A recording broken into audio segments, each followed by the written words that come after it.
The brick exploded against the wall inches from my head as I sprinted across the rooftop. Father Harrison's cassock flapped behind him like a black flag as he leaped between buildings with the grace of someone half his age. For a 70-year-old priest, the bastard could move. "Stop running and we can talk about this," I shouted, vaulting over a ventilation unit. He spun around mid-stride and hurled a chunk of concrete at me. "Talk is finished, Blake." I ducked and kept running. 3 weeks of tracking this man through Rome's underground, following leads that led to more questions than answers, and now he was treating me like the enemy. The Vatican had hired me to find their missing exorcists, and Father Harrison was supposed to be one of the good ones. My boots hit the gravel as I landed on the next rooftop. Harrison was already climbing down a fire escape, moving fast toward the narrow alley below. I pulled out my phone and speed dialed. "Curtis, he's heading toward the Pantheon district. Cut him off at Via della Rotonda." "On it," Curtis's voice crackled through the speaker.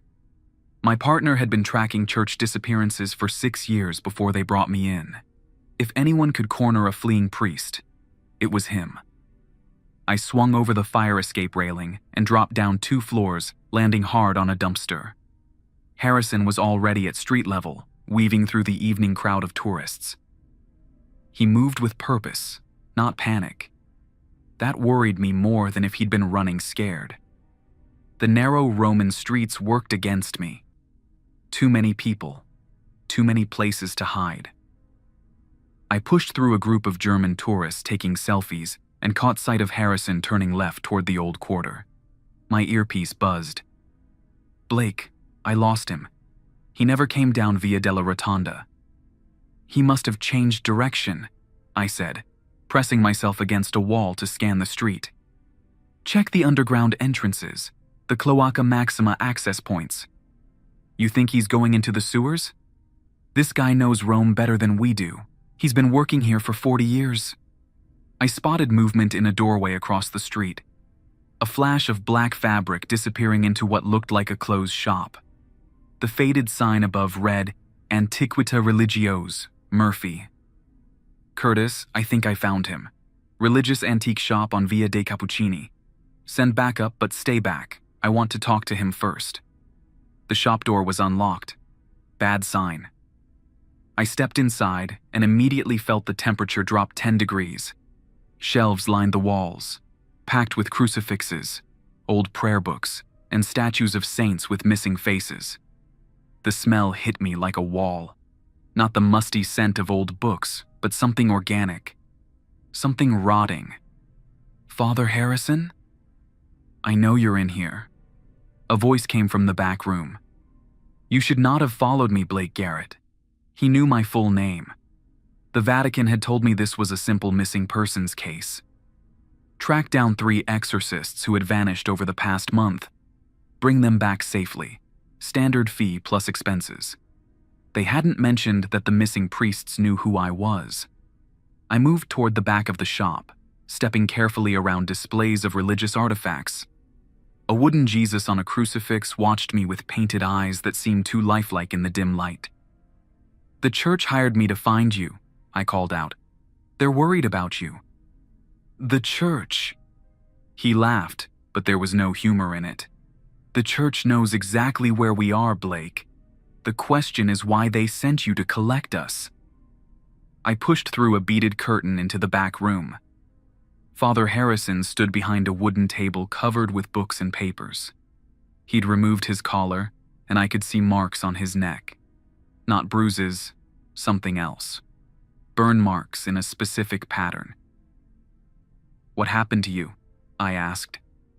He picked up one of the books from the table. The leather cover was old, cracked, and bound with what looked like wire instead of thread. "Do you know what we really do, Blake? When we perform exorcisms, you help people who are possessed by demons." "No," he said, shaking his head. "We collect them." The temperature in the room dropped another few degrees. I could see my breath now, small puffs of white air. "Collect them?" "Every exorcism we perform, every demon we cast out, They don't disappear, they transfer into us. He opened the book and showed me pages covered in strange symbols and what looked like medical diagrams. The Vatican has been using exorcists as containers for over 300 years. I took a step closer. The burn marks on his neck were clearer now. They formed a pattern, like a brand. That's insane. Is it? How else do you think we can command them? How else do we have the authority to cast them out? He set the book down and rolled up his sleeves. More burn marks covered his arms, each one a different symbol. We carry them inside us, dormant, controlled. Until what? Until the Vatican decides we've served our purpose. The lights in the shop flickered, not the slow fade of dying bulbs, but rapid, rhythmic flashing, like a signal. "They're coming," Father Harrison said. "You led them right to me." I heard footsteps outside the shop, multiple people moving with military precision. Not Curtis, this was something else. "Who's coming?" I asked. "The collectors, the ones who empty us out when we get too full." He moved toward a door I hadn't noticed before, hidden behind a shelf of prayer books. "They've been taking us one by one. Father Murphy last month, Father Coleman 2 weeks ago, Dr. Patterson 5 days ago." "Where are they taking you?" "Underground, beneath the Vatican. There are chambers down there that predate Christianity, places where they can extract what we carry without killing us immediately." The footsteps were at the front door now. I heard the sound of metal tools working on the lock. "Come with me," I said. "We can get you out of here." "No," he said. "You still don't understand. I contacted you, Blake. Not the church. I hired you." The front door opened. I heard voices speaking in Latin, low and rhythmic like a chant. "You hired me, but the Vatican—" "Paid your fee, yes. I arranged that. I needed someone from outside the church, someone who could document what happens to us." He handed me the leather book and a small digital camera. "The evidence is all here. Names, dates, locations, proof of what they've been doing." "Why didn't you just go to the police?" "The media?" "Because half the Roman police are on church payroll, and the media won't touch anything involving Vatican conspiracy theories." The chanting was getting louder. "But a private investigator with a reputation for finding the truth, that's different." The beaded curtain rustled. 3 figures in black robes entered the back room.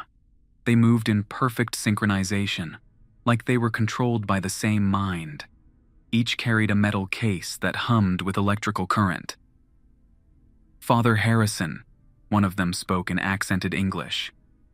"You have caused considerable trouble." "Do what you want with me," Harrison said.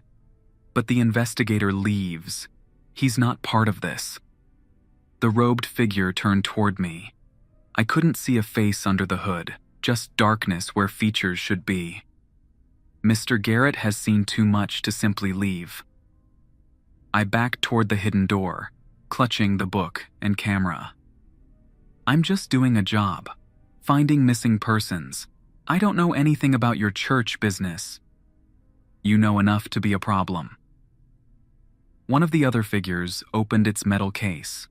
Inside were instruments that looked medical, but wrong somehow. Curved blades, syringes filled with black liquid, and something that resembled a metal crown with wires attached. "Run," Father Harrison said quietly. I ran. The hidden door led to a narrow staircase descending into darkness. I heard shouting behind me, then a sound I couldn't identify, like someone screaming through water. I didn't look back. The stairs went down farther than seemed possible. My phone's flashlight showed rough stone walls covered in symbols similar to the ones in Harrison's book. This wasn't part of the antique shop. This was much older. I reached the bottom and found myself in a tunnel. Not a sewer. The construction was too sophisticated. This looked Roman, maybe earlier. The symbols on the walls were carved deep into the stone and filled with what looked like dried blood. My phone rang. Curtis's number. "Where are you?" he asked. I heard shouting from the shop, but when I got here it was empty. Empty? What about the 3 guys in robes? What guys? Blake, there's nobody here, just you missing and blood on the floor. I looked around the tunnel.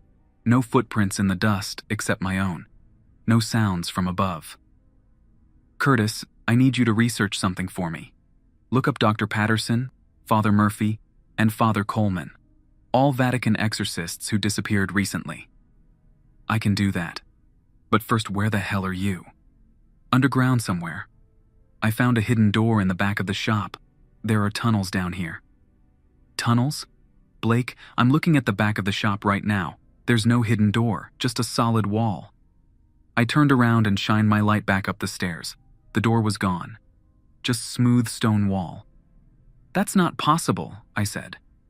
What's not possible? Talk to me. I examined the wall more closely. No seams, no hinges, no sign there had ever been a door. But I had definitely come downstairs to get here.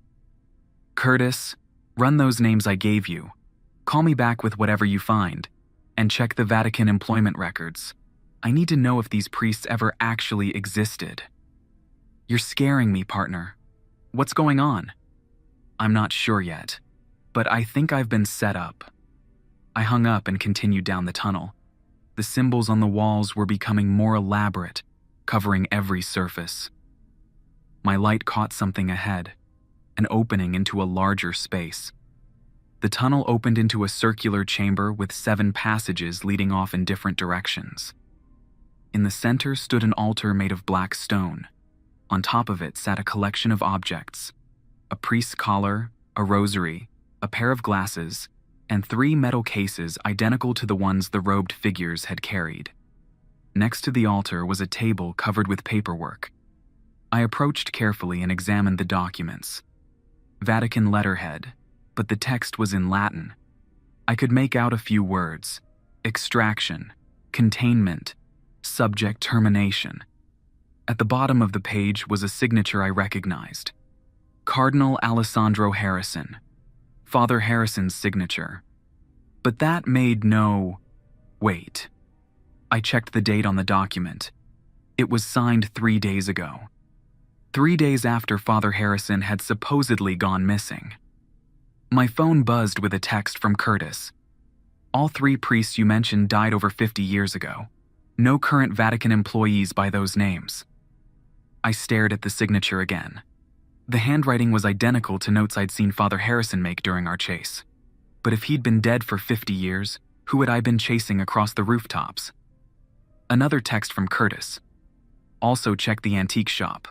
Owner says nobody matching Father Harrison's description has ever been inside. I photographed the documents with the camera Harrison had given me, then examined the metal cases on the altar. Each one was labeled with a name and date. Murphy, March 15th. Coleman, March 28th. Patterson, April 2nd.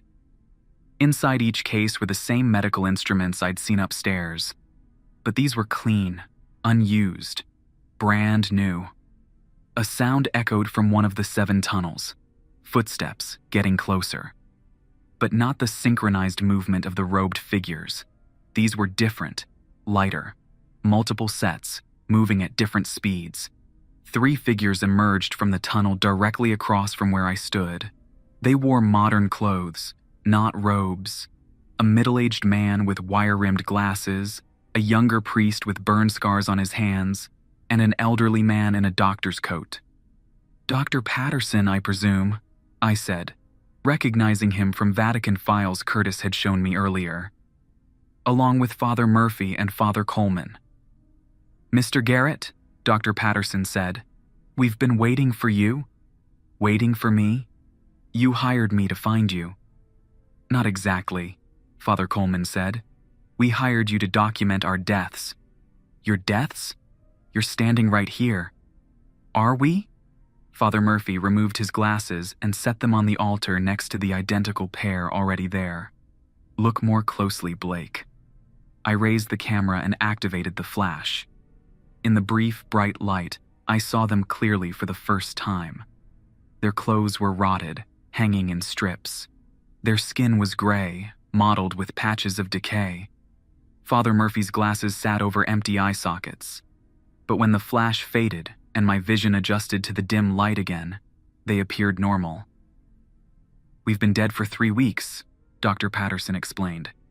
"Our bodies are in the Vatican morgue, but our spirits are trapped here, bound to this place by the same forces we once contained." "What forces?" "Not demons," Father Murphy corrected. "Something worse. The Vatican has been lying about what we do, what we really extract from people." Dr. Patterson stepped closer. "The Church calls them possessions, but they're actually infestations of human consciousness. Memories, experiences, entire personalities from people who died in extreme trauma. They attach to living hosts, trying to complete unfinished business. So you extract traumatic memories?"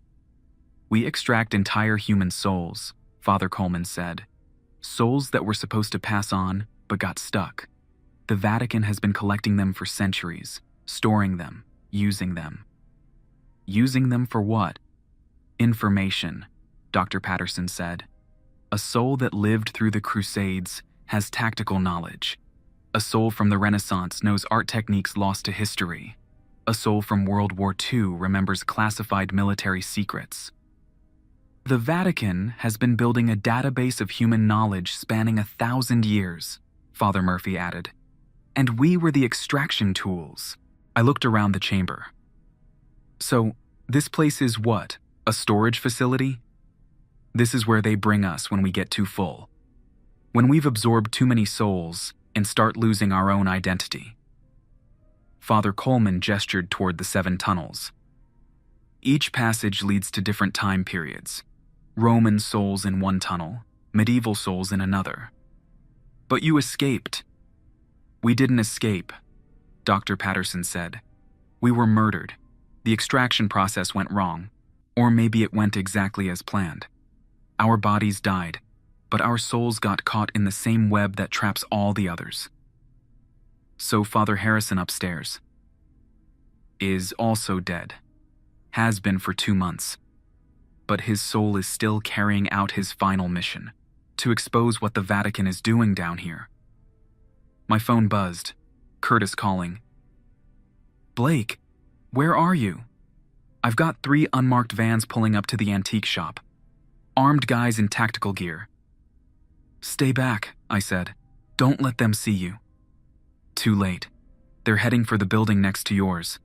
Looks like they're setting up some kind of perimeter." I hung up and turned to the 3 dead priests. "They found us." "Good," Dr. Patterson said. "That means we can finish this." "Finish what?" Father Murphy picked up one of the metal cases from the altar. "These aren't extraction tools, they're transfer devices. The Vatican doesn't just store souls, they move them into new hosts." New hosts. Vatican officials, cardinals, bishops, even the Pope himself. They transfer centuries of accumulated knowledge directly into the minds of church leaders. That's how the Vatican stays ahead of governments, how they know things before they happen.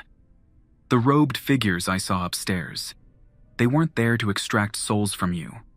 They were there to extract information from the souls you carry, then transfer that knowledge to someone higher up the chain. Exactly. And once they have what they need, they dispose of the host. That's us. Dr. Patterson opened the case he was holding.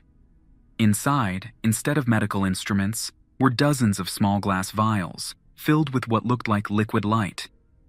Each vial pulsed with its own rhythm, like a heartbeat. "These are souls," he said. "Hundreds of them. All the knowledge the Vatican has been collecting. What are you going to do with them?" "Set them free. But first we need to document everything. That's why we hired you." I held up the camera.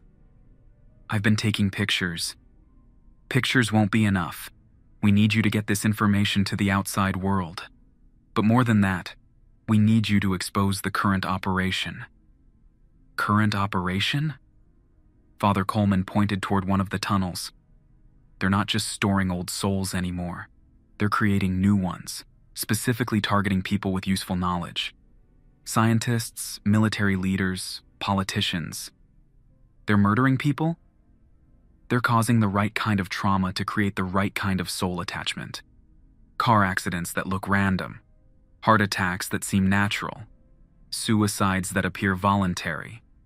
Dr. Patterson closed the case. Then they send in extraction teams to collect the newly formed souls before they can pass on. How many people are we talking about? In the last year, over 300. Father Murphy walked toward one of the tunnels.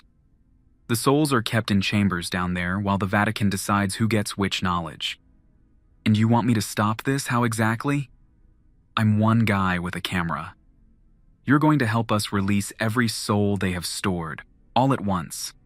The energy discharge will be visible from orbit, hard to cover up or explain away.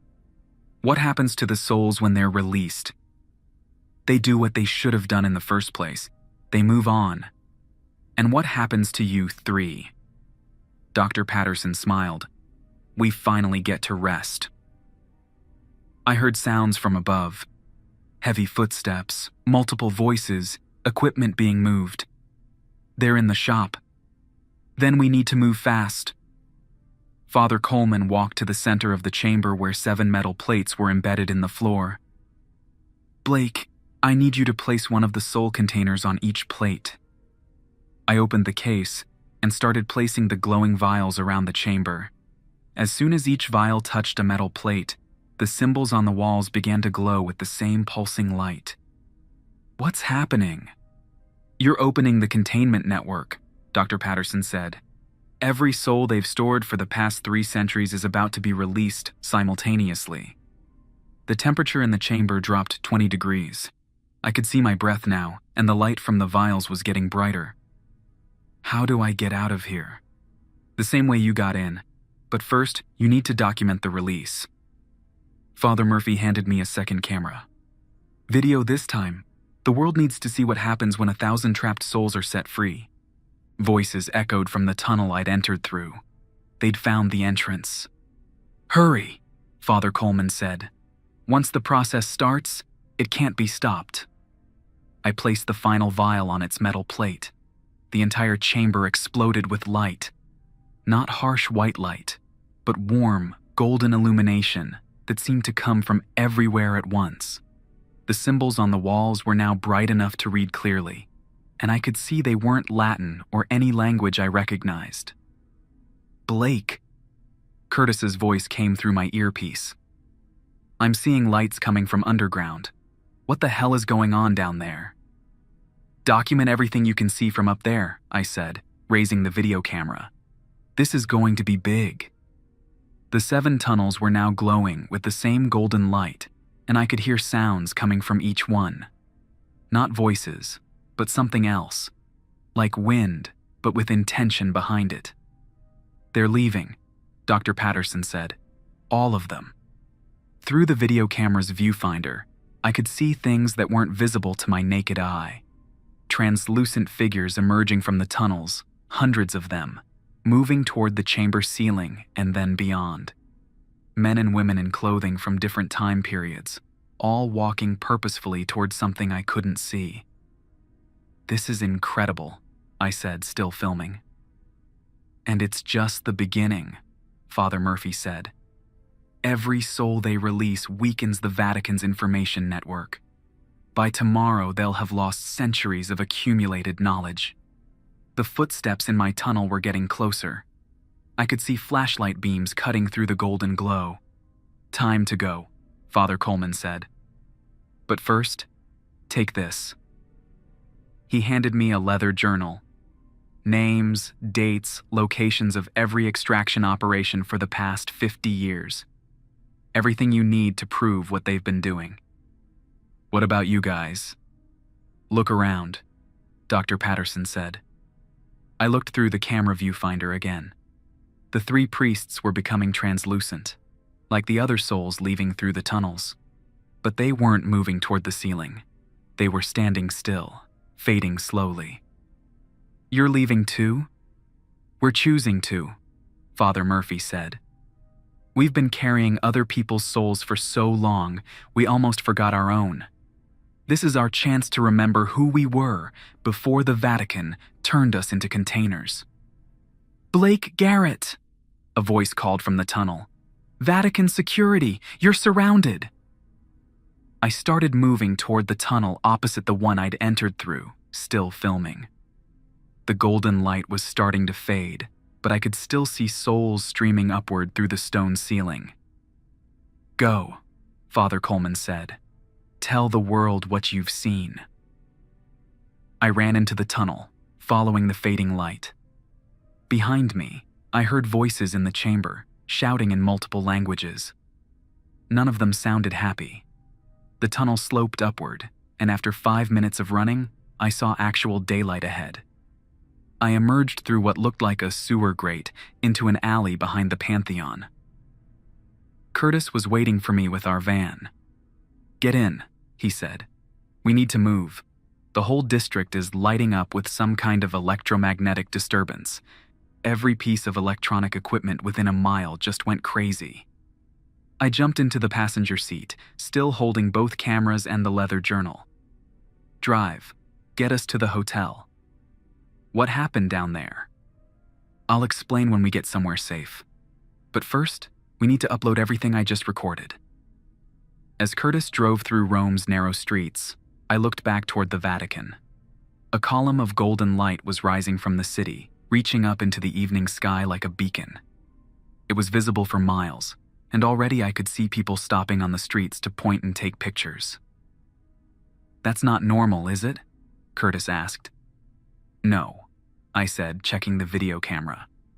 But it's exactly what needed to happen. We reached our hotel and Curtis parked in the underground garage. I was still shaking from everything I'd seen, but I knew we needed to act fast. The Vatican would be scrambling to contain this, and they had resources I couldn't compete with. Curtis, I need you to call every contact we have. News outlets, government agencies, anyone who might be interested in a story about Vatican conspiracy and murder.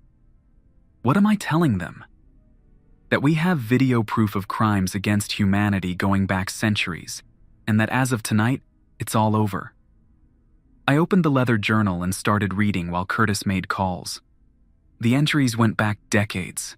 Names of people who'd been targeted for extraction. Dates when operations were carried out. Locations of other facilities like the one I'd just escaped from. But there was something else in the journal. Recent entries that made my blood run cold.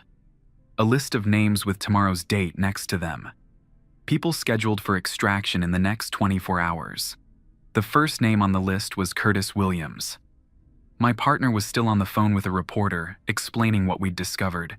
He had no idea that according to this journal, he was supposed to die tomorrow in what would look like a random car accident. The second name was Blake Garrett. I was scheduled to die 3 hours after Curtis. Heart attack, age 32, no prior medical history. The Vatican wasn't just covering up their past crimes. They were planning to eliminate the witnesses who could expose them. I looked at Curtis, still talking excitedly about the story we were about to break. He deserved to know what was coming. But if I told him, would that change anything? Or would the Vatican just adjust their timeline? My phone rang. Unknown international number. Mr. Garrett, this is Cardinal Alessandro Harrison. I recognized the voice. The same Father Harrison I'd chased across rooftops, but speaking with authority now. Official authority. We need to discuss what you've seen tonight. I think the world needs to discuss what I've seen tonight. You don't understand the consequences of releasing that information. I understand that you've been murdering people and stealing their souls for centuries. I think that's worth discussing. Those souls were being put to good use. The knowledge they carried has prevented wars, solved famines, advanced human understanding in ways you can't imagine. By torturing dead people and killing live ones? By using resources that would otherwise be wasted. Do you think souls just disappear when people die? They linger, confused and in pain. We were helping them serve a purpose. Curtis finished his call and looked at me with concern. I showed him the journal, pointing to our names on tomorrow's death list. Mr. Garrett, you have no idea what you've done. Those souls weren't just carrying knowledge. They were carrying warnings, information about future threats that only the dead can see. What kind of threats? The kind that require centuries of accumulated wisdom to prevent. Wars that haven't started yet. Plagues that haven't been discovered. Technologies that could destroy humanity if they fall into the wrong hands. Curtis was reading the journal now, his face growing pale as he saw the scope of the Vatican's operations. So you're saying the Vatican was protecting humanity by enslaving the dead? I'm saying the Vatican was preparing for threats that the living couldn't understand. Now that preparation is gone. Those souls aren't just free, they're angry, and they remember everything we did to them. Sounds like you have bigger problems than me, Cardinal. We all do, Mr. Garrett. What you've released tonight isn't just souls seeking peace. Some of those souls have been carrying grudges for hundreds of years. Grudges against the church, against humanity, against the living world itself. Curtis tapped my shoulder and pointed to the hotel room window. Outside, Rome was beginning to glow again. But this time the light wasn't golden. It was red, and it was spreading across the city like fire. Then maybe you shouldn't have been torturing them, I said. Maybe. But now we'll all find out what happens when the dead decide they want revenge. The line went dead. Curtis looked at me with wide eyes. Blake, look at the news. He turned on the television. Every channel was showing the same thing. Reports of unexplained phenomena in major cities around the world. Lights in the sky, electronic failures, and people claiming to see figures in historical clothing walking through solid walls. But it wasn't just sightings. In London, 3 Vatican officials had been found dead in their hotel room, apparently aged to death in minutes. In Paris, a cardinal had been discovered in his office, his body drained of blood but with no wounds. In New York, an entire Vatican delegation had vanished from their conference room, leaving behind only their clothes and the smell of sulfur. It's happening everywhere, Curtis said. Whatever you released, it's not just staying in Rome. I looked at the journal again. The death list wasn't just for Curtis and me. There were hundreds of names, spanning multiple countries. Vatican critics, investigative journalists, government officials who'd been asking too many questions about church finances. Curtis, we need to get out of here. Tonight. Where are we going? Somewhere the Vatican can't reach us, and we need to make sure this story gets out before they can silence everyone who knows about it. I started uploading the video files to every cloud storage service I could think of. If the Vatican was planning to eliminate witnesses, I wanted to make sure the evidence survived even if we didn't. But as I worked, I couldn't shake the feeling that Cardinal Harrison had been telling the truth about one thing. The souls I'd released weren't just seeking freedom. They were seeking justice. And after centuries of imprisonment and torture, their idea of justice might be more extreme than anything the living world was prepared for. Outside our window, the red glow was getting brighter. And in that glow, I could see shapes moving. Hundreds of them, walking through the streets of Rome with purpose and determination. The dead had risen, and they remembered everything. The hotel shook like an earthquake was hitting it. Curtis grabbed the window frame to steady himself while I kept uploading files to the cloud. Outside, the red glow had spread across half of Rome, and I could hear sirens wailing from every direction. Blake, we need to go now, Curtis said. Look at this. He pointed to the street below. 3 black SUVs had pulled up in front of the hotel. Men in tactical gear were getting out, moving toward the entrance with military efficiency. Vatican security? I asked. Worse. Look at their equipment. Through the hotel window, I could see the men were carrying the same metal cases I'd seen in the underground chamber. The humming electrical cases with medical instruments inside. They're not here to arrest us, I said. They're here to extract us. I grabbed the cameras and journal while Curtis packed our gear. We had maybe 5 minutes before they reached our floor.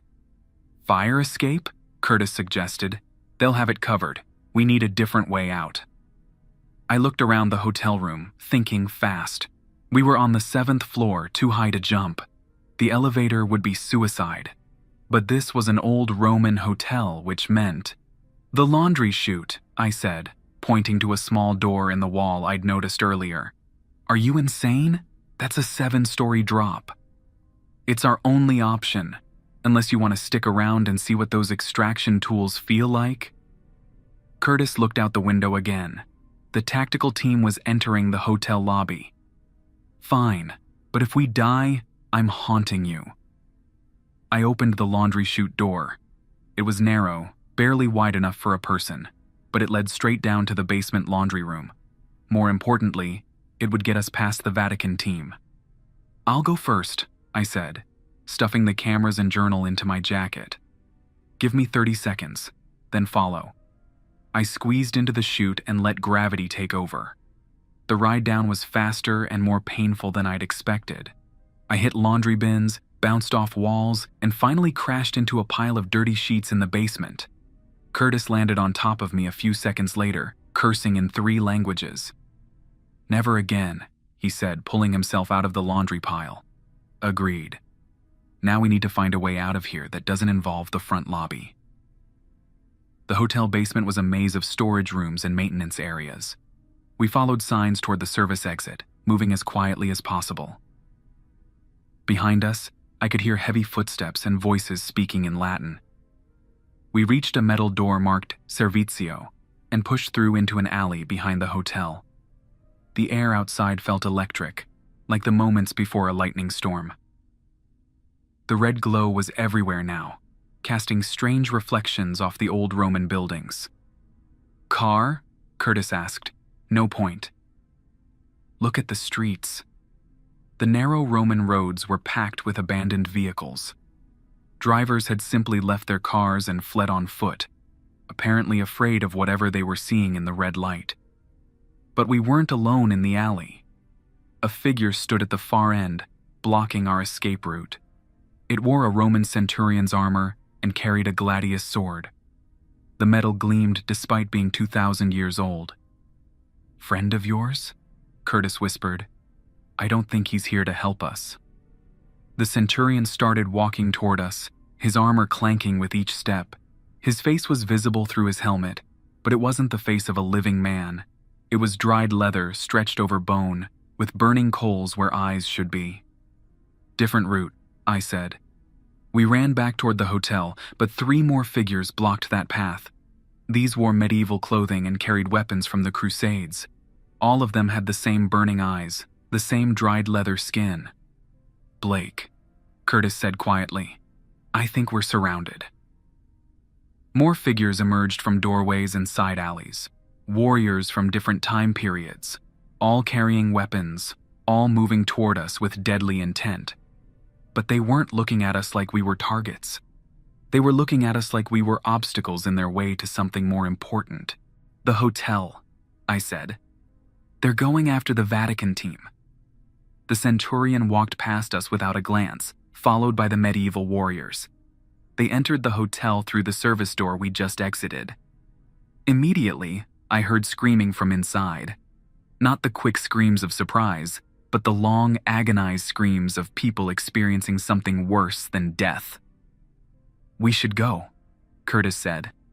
Wait. I pulled out the video camera and started recording. The world needs to see this. Through the hotel windows, I could see flashes of light and movement. The Vatican's tactical team was trying to fight back, but their modern weapons seemed useless against enemies who were already dead. One of the Vatican soldiers came crashing through a window on the 3rd floor, his body twisted at angles that shouldn't be possible. He hit the pavement with a wet sound and didn't move. Okay, now we go, I said. We ran through the empty streets, heading away from the hotel and toward the main tourist district. Maybe if we could get lost in a crowd, we'd have a better chance of survival. But the tourist areas were just as empty as everywhere else. Rome had become a ghost town, with only the actual ghosts still walking around. My phone rang. Curtis again. "Curtis, you're right next to me." "That's not my phone," he said. I looked at the caller ID. It showed Curtis Williams, but Curtis was standing beside me, not calling. I answered the phone. "Hello? Blake, where are you?" It was Curtis's voice, but not coming from the Curtis next to me. "Who is this?" "It's Curtis. I'm at the hotel. Some guys in black gear grabbed you about 10 minutes ago. Where did they take you?" I looked at the real Curtis beside me. "What's going on?" The voice on the phone continued. "Blake, answer me. Are you hurt? Did they inject you with something?" I hung up and immediately called Curtis's number. His phone rang right next to me. "Blake," the real Curtis said. "Who was that?" "Someone who thinks he's you. Someone who thinks I was captured 10 minutes ago. But we've been together the whole time." I thought about the underground chamber, about the souls I'd released, about the Vatican's centuries of soul collection. Curtis, what if some of those souls didn't just pass on? What if some of them stayed here, in our world, trying to live the lives they never got to finish? You think that was the spirit of some dead guy who thinks he's me? I think we released a lot more than just trapped knowledge. We released people who've been dead for years, but still remember being alive. My phone buzzed with a text message from Curtis's number. "Hotel basement. Vatican team has extraction equipment set up. They're doing something to you. I can hear you screaming." Another text. "Blake, they're putting something in your head. Some kind of metal crown with wires. You need to fight them." I showed the messages to Curtis. This is what the Vatican team thought was going to happen. They came to extract us, but instead they found confused souls who think they're living our lives. So somewhere in Rome, there's a dead guy who thinks he's me, trying to rescue a dead guy who thinks he's you. While the real Vatican team is probably being torn apart by ancient Roman soldiers. Curtis looked around at the empty streets. This is getting complicated. It's about to get worse. Look. In the distance, I could see lights approaching. Not the red glow of angry souls, but the white lights of vehicles. A convoy of Vatican cars was heading toward us, driving fast through the abandoned streets. "They sent backup," Curtis said. "Or these are the real extraction teams, the ones who were supposed to kill us tomorrow." We ducked into a narrow alley between two old buildings. The convoy passed by without stopping, heading toward the hotel district. But I knew they'd be back. The Vatican wasn't going to give up just because some dead Romans had killed their first team. "Curtis, we need to get out of Rome, tonight." "How?" "The airports are probably shut down, and every road out of the city will be watched."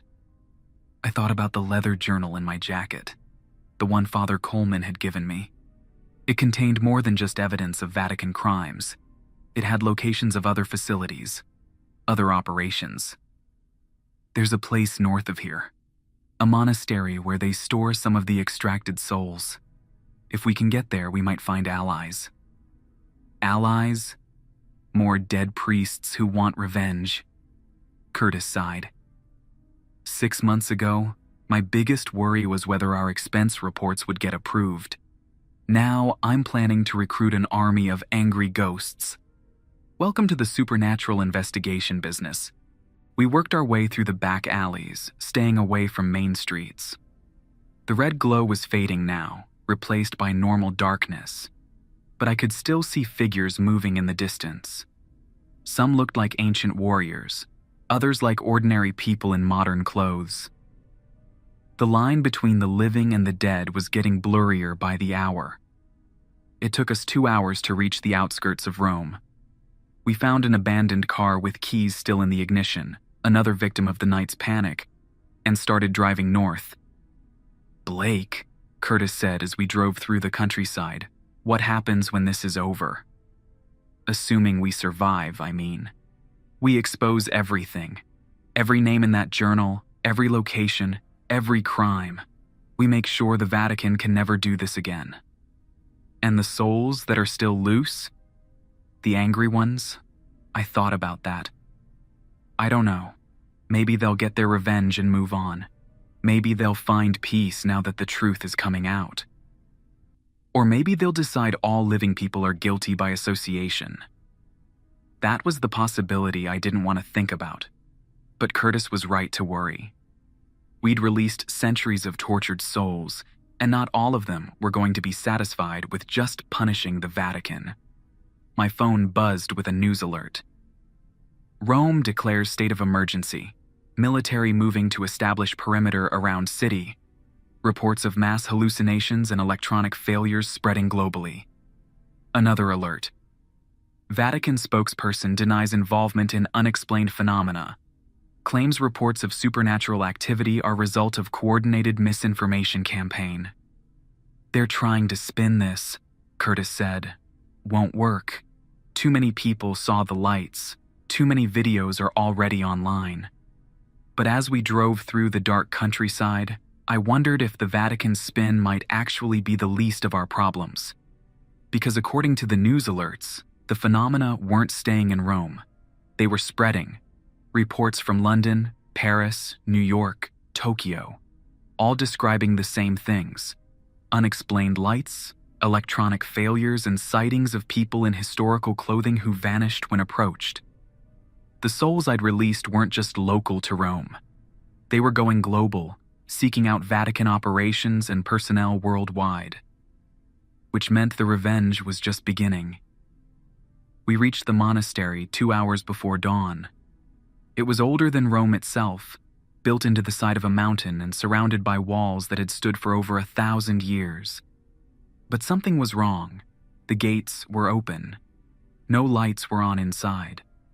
And there were vehicles in the courtyard, modern SUVs with Vatican license plates.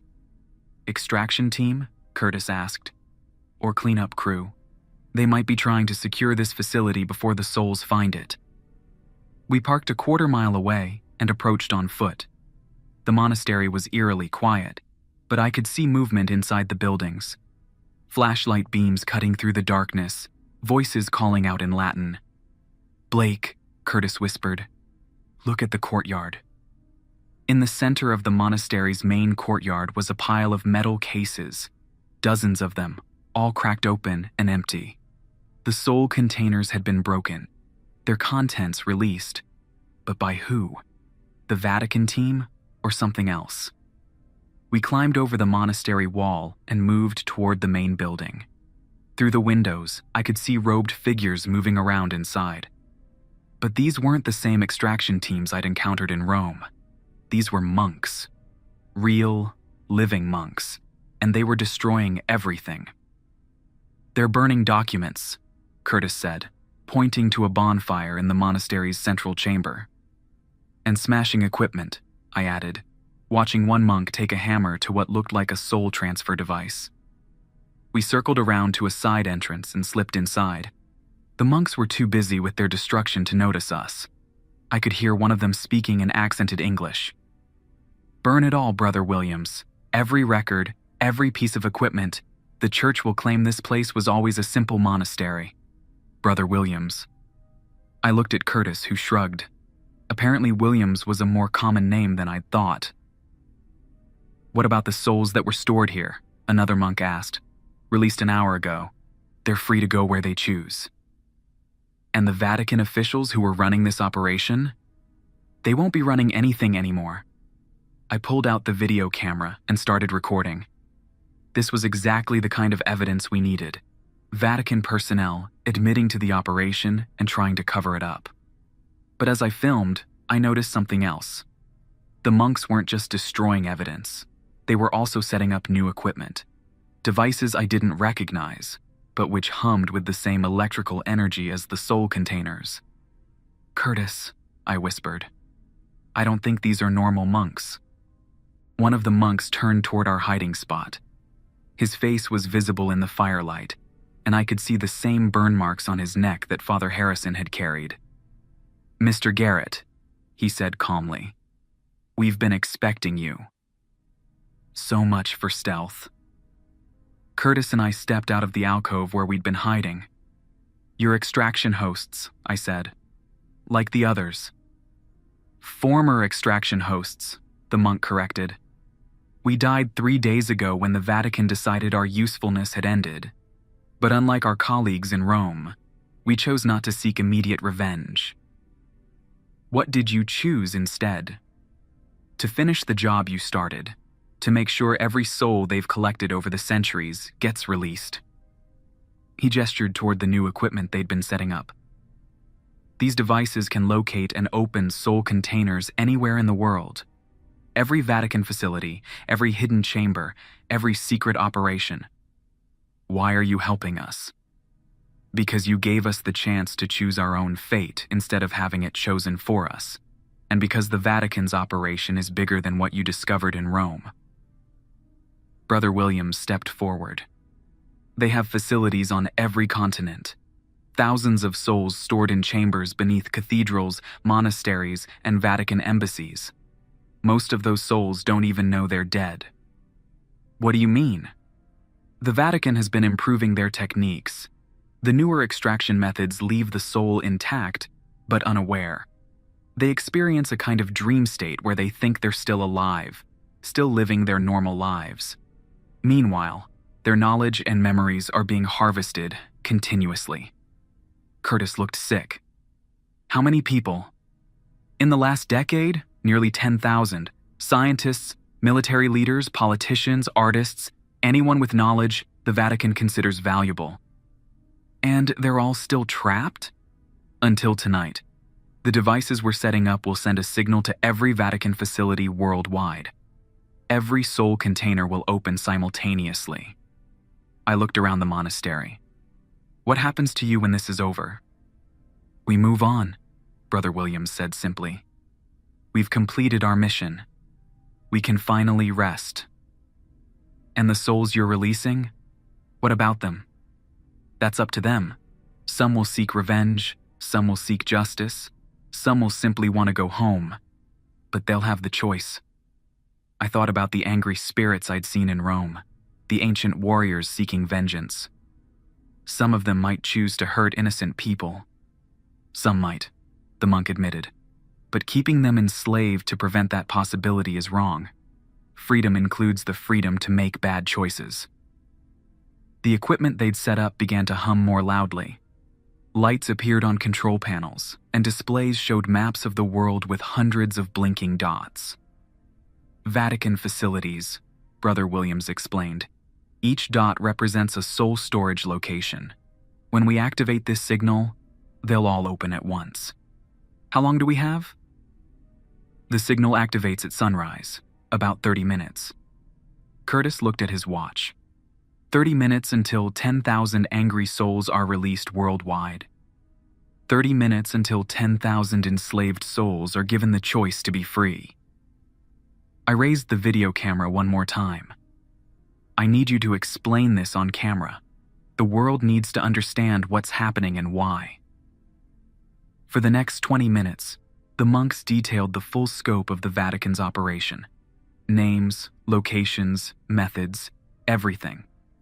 They spoke calmly and clearly, making sure every detail was captured.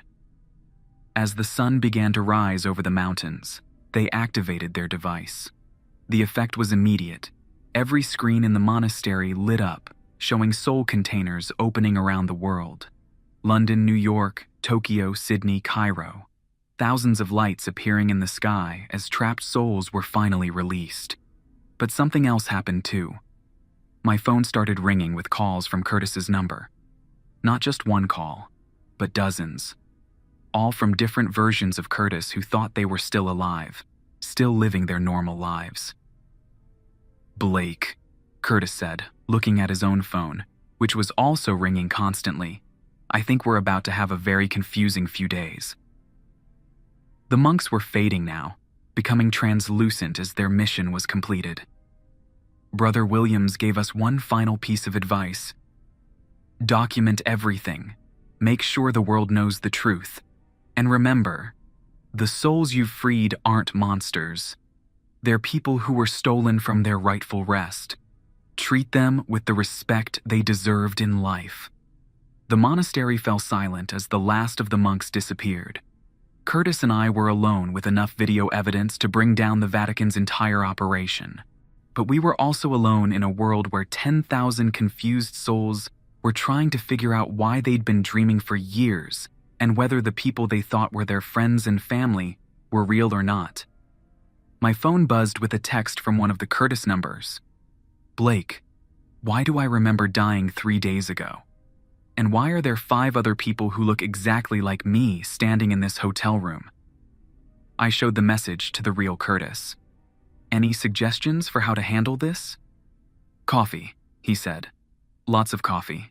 And maybe we should write a handbook for people who discovered they've been dead for years." "Good idea. We can call it So You're Actually Dead, a survivor's guide to supernatural identity crisis." As we drove back toward Rome, the sun rose on a world that would never be the same. The Vatican's secret was exposed, their victims were free, and justice was finally being served. But justice, I was learning, was a lot more complicated when it involved the supernatural, and a lot messier when it happened all at once on a global scale.